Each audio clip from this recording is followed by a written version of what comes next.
खबर वही जो सच दिखाए, आवाज वही जो जनता तक पहुंचे। आर्थिक टाइम्स, देश, राजनीति, रेलवे, कारोबार और आपके शहर की हर बड़ी खबर, सबसे तेज, सबसे सटीक। अब हर खबर पर होगी आपकी नजर। आप देख रहे हैं आर्थिक टाइम्स, सच्ची खबर, बेबाक आवाज। सच्ची खबर, बेबाक आवाज। अभी सब्सक्राइब करें आर्थिक टाइम्स यूट्यूब चैनल। हर खबर पर पैनी नजर।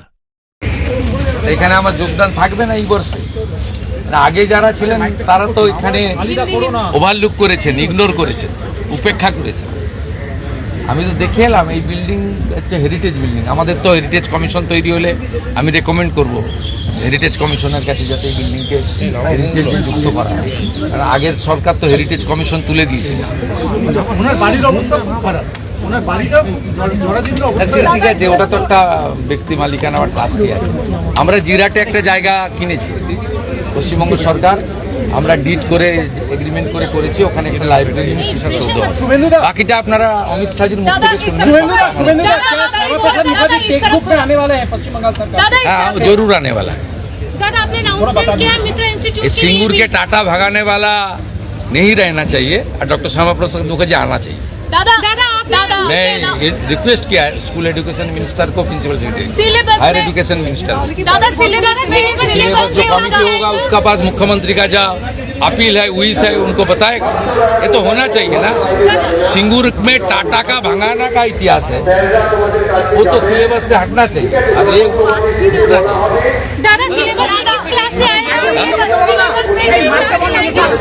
बोल दिया ना, सिलेबस कमेटी ठीक करेगा। मैं प्रपोज कर रहा हूँ।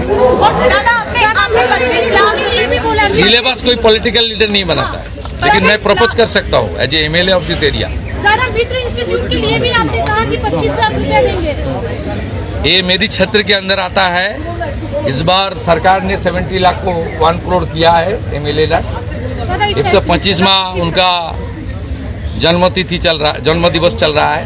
इसमें कुछ काम तो यहाँ भी होना चाहिए। लंबा इतिहास है, 1906 से 1970 तक यहाँ उन्होंने विद्यार्थी थे। उसका बाद 1924 से 1938 स्कूल का जो परिचालन कमेटी था उनका प्रेसिडेंट था।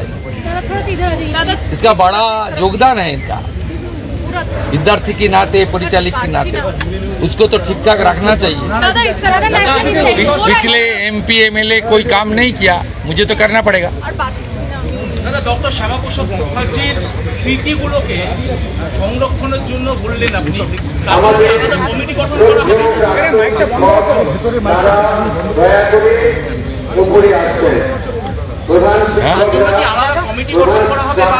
কমিটি অলরেডি হয়েছে।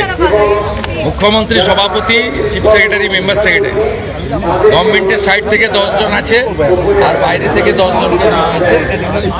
বিশিষ্ট মানুষরা আছেন এই রাজ্যে। ওই কমিটি সারা বছর কাজ করবে এবং রাজ্য সরকার বাজেটে 200 কোটি টাকাও অ্যালট করেছে। লাগলে আরও টাকা দেয়, টাকাটা ফ্যাক্টর নয়। ওনার স্মৃতিকে করা হবে এবং প্রয়োজন হলে ঝাড়খণ্ড সরকারের সঙ্গেও আমরা কথা বলবো। ওনার মধুপুরে যে স্মৃতি আছে সেটা তো কীভাবে সংরক্ষণ করা।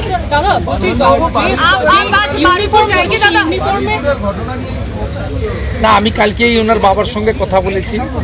ওনার বাবা বিচার চেয়েছেন। জঘন্যতম ঘটনা, সিট গঠন হয়েছে। পরিবারের পক্ষ থেকে 4 জনের বিরুদ্ধে অভিযোগ দেওয়া হয়েছিল। 2 জনকে গ্রেপ্তার করা হয়েছে, 3 জনকে ডিটেন্ট করা হয়েছে, যাদের সঙ্গে পলাতক 2 আসামির ফোনে কথোপকথন পেয়েছে পুলিশ। পুরো আইজির নেতৃত্বে পুলিশ, এসটিএফ সবাই কাজ করছেন। ওনার পরিবার যা যা চেয়েছেন সরকারের কাছে সেই কাজ সরকার করছে। আমি আশা করি যে তদন্তের মাঝপথে আমার না বলাই ভালো, কিন্তু এটুকু আমি বলে দিচ্ছি, পরিবার যেভাবে জাস্টিস চেয়েছেন, পরিবার, সরকার এবং পুলিশের কাছ থেকে যে যে সহযোগিতা চেয়েছেন সেটা তারা পাবেন। মোট 4টি মামলা হয়েছে।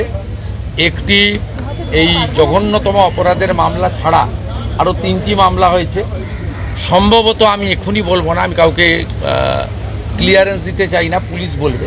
যেটা মব লিঞ্চিং হয়েছে, এর পিছনে একটা কমিউনাল অ্যাঙ্গেল ছিল। রেল লাইনে যেভাবে রেলপথকে উপড়ানো হয়েছে, আমাদের অতীত ইতিহাস মনে পড়ছে।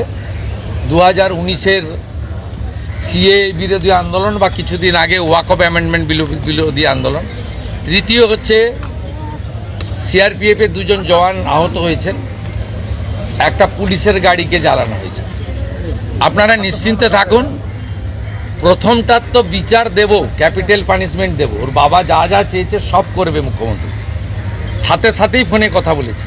তো আমি খুশি যে ওনারা আমার আস্থা রেখেছেন। বাকি 3টে বিষয় যারা যুক্ত, যারা অতৃপ্ত আত্মা, ভোটে হেরে যারা ঘরে ঢুকে গেছিলেন, এখনও ঢুকে আছেন, এই তিনজন মিলে এই যে 3টে কাণ্ড করেছে না, এদেরকেও কিন্তু ভুগতে হবে। এমন ভোগাবো বুঝতে পারবে।